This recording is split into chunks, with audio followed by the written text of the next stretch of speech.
explaining resistor at 7 levels of complexity. Resistor is basically what it sounds like. It's a resistance. We use it to manipulate voltage and current in a very straightforward way, called Ohm's law. It simply states voltage is current times resistance. So if we take standard power supply and connect say a 10 ohm resistor, it's going to draw some current. And those amps will be exactly 10 times less than the applied volts. Just basic math. 1 volt gives us 0.1 amp, 2 volts 0.2. 10 volts give us 1 whole amp and... wow. Okay, we'll explain that at level 4.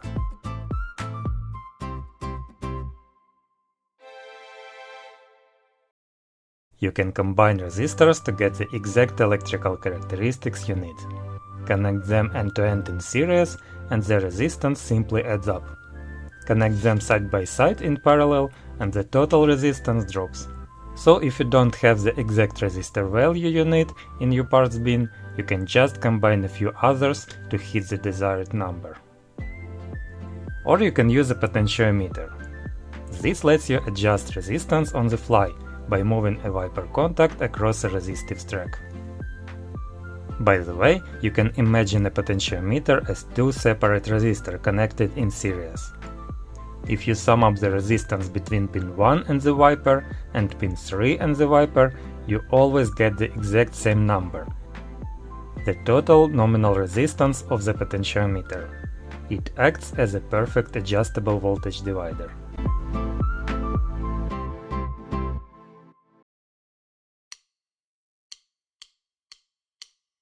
Resistors are not perfect. A 100 ohm resistor does not necessarily have exactly 100 ohms of resistance. The real physical value always has a slight deviation. We measure this deviation using a parameter called tolerance, which tells us how large this difference can be in percent. Each resistor belongs to a specific tolerance class, the 5% being the most common for standard components. And if you look at the storage bins in any electronic shop, you'll notice the available resistor values are not just random numbers. These values belong to the E24 series, which was specifically calculated for that 5% tolerance. Each neighboring values range perfectly touch the next one. This means every imaginable resistance value falls safely with the 5% tolerance window of one of the standard E24 numbers.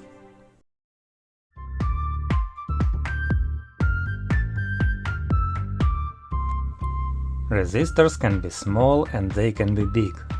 Whoa. The physical footprint of a resistor primarily dictates its power rating, meaning how much power it can safely handle and dissipate as heat. Remember that resistor that let out the magic smoke when we applied 10 volts to it at level 1. That happened because the applied power drastically exceeds its physical limits. Power in the DC circuit is calculated as voltage times current. Using Ohm's law, we can rewrite this formula to find the power using just voltage and resistance. Using this math means we're dumping a massive 10 watts of power into a tiny resistor, rated for only a quarter of watt. To handle that kind of juice, you have to size up. This guy is rated for 10 watts. And this massive one is rated for 50 watts. Large power resistor even may have metal heat-sink casings to dissipate extreme heat without experiencing a sudden unplanned disassembly.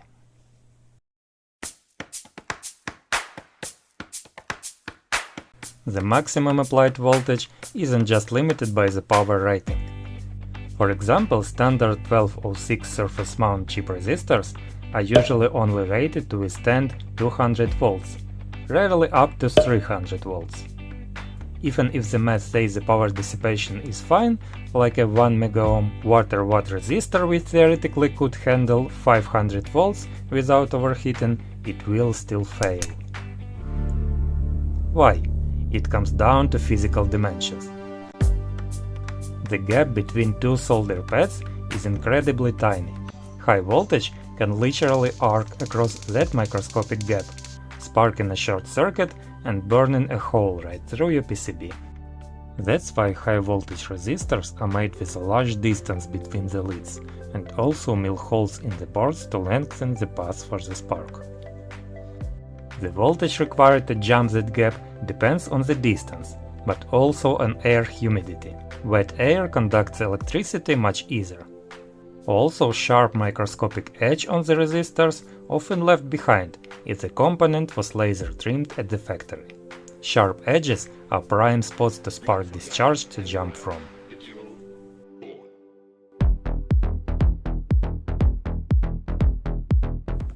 In an ideal world, a resistor is just pure resistance. But in the real world of physics, its behavior is wildly complex. Resistors are made of different materials: metal oxide, carbon film, and more.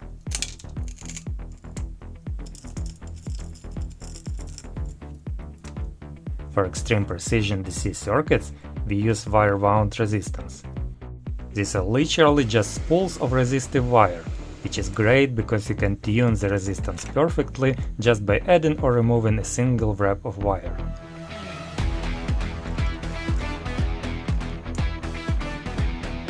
But a spool of wire is literally an electromagnetic coil. Because it's a coil, it possesses its own parasitic inductance, which seriously messes with the current flowing through it. For example, it causes a physical delay in the current rising when you turn on the voltage source. If your circuit also has some capacitance between the resistor pads, your simple resistor suddenly turns into a LC oscillating circuit with its own resonant frequency. Way more complicated than standard Ohm's law.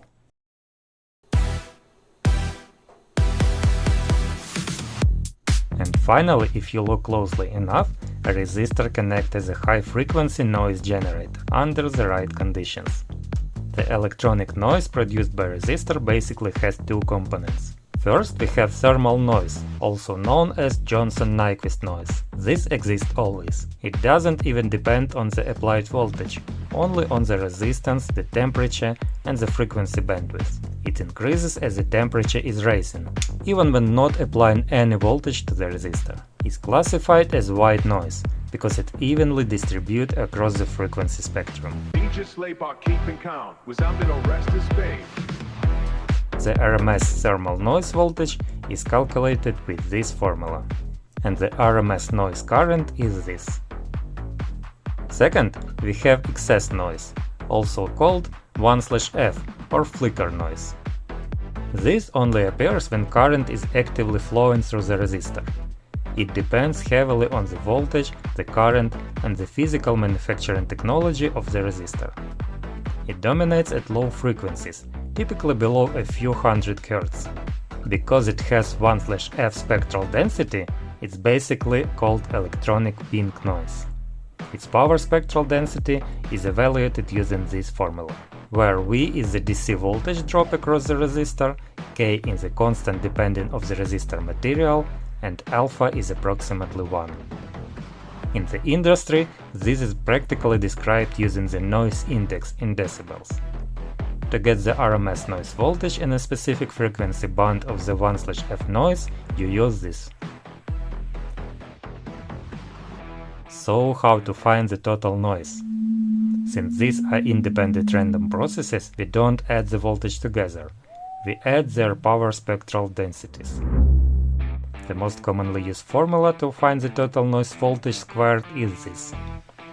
To find the total RMS value over a frequency band, you can just integrate that spectral density. There is a fascinating characteristic here: the corner frequency. This is the exact frequency where both noises are perfectly equal. We find it by equating the two power densities, meaning the corner frequency is Z. If your operating frequency is below Fc, the 1/F excess noise dominates. If it's above Fc, thermal noise dominates. This is exactly why low-noise audio amplifiers specifically list a flicker corner parameter, like 20 Hz or 100 Hz. But remember that coefficient k is almost never a fundamental constant of the universe. It is dictated entirely by how the resistor was made. Because of this, manufacturers rarely give you k value directly. Instead, they specify the noise index in decibels. From the data, you can reverse engineer k and find out exactly how noisy your circuit is going to be.